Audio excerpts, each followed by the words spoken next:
നമ്മുടെ മയ്യത്ത് ഈ പള്ളിപ്പറമ്പിലേക്ക് കൊണ്ടുവരുമ്പോ 3 കാര്യം നിങ്ങളുടെ കൂടെ വരും. എന്തൊക്കെയാണ് വരുന്നത്? നിന്റെ സമ്പത്ത് വരും, നിന്റെ മക്കള് വരും, നീ ജീവിതത്തിൽ ചെയ്ത നന്മകൾ വരും. ഇത് 3ഉം പള്ളിയിൽ വന്നു. മയ്യത്ത് നമസ്കാരം കഴിഞ്ഞു. ഇവിടുന്ന് പള്ളിപ്പറമ്പിലേക്ക് ഇറങ്ങുകയാണ്. പള്ളിപ്പറമ്പിലെ ഖബർസ്ഥാനിലേക്ക് വരികയാണ്. 6 അടി മണ്ണിനകത്തേക്ക് നിന്റെ മയ്യത്തിറക്കി വെക്കുകയാണ്. ഖബറിന്റെ അകത്തേക്ക് നിന്റെ മയ്യത്തിറക്കി വെച്ച് പടച്ചവനെ ഒരു പിടി മണ്ണ് വാരുന്നു, ഒരു പിടി മണ്ണ് വാരി വെച്ചു.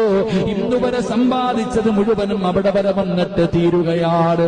അന്ന് പള്ളിപ്പറമ്പിൽ നിന്നെല്ലാവരും മടങ്ങിപ്പോകും. നിന്റെ മക്കള് പോകുമല്ലോ, സമ്പാദിച്ചു വെച്ച സമ്പാദ്യം തിരിച്ചു പോകുമല്ലോ.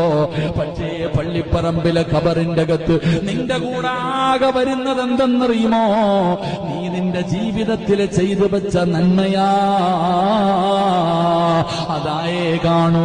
അതേ നിന്റെ പള്ളി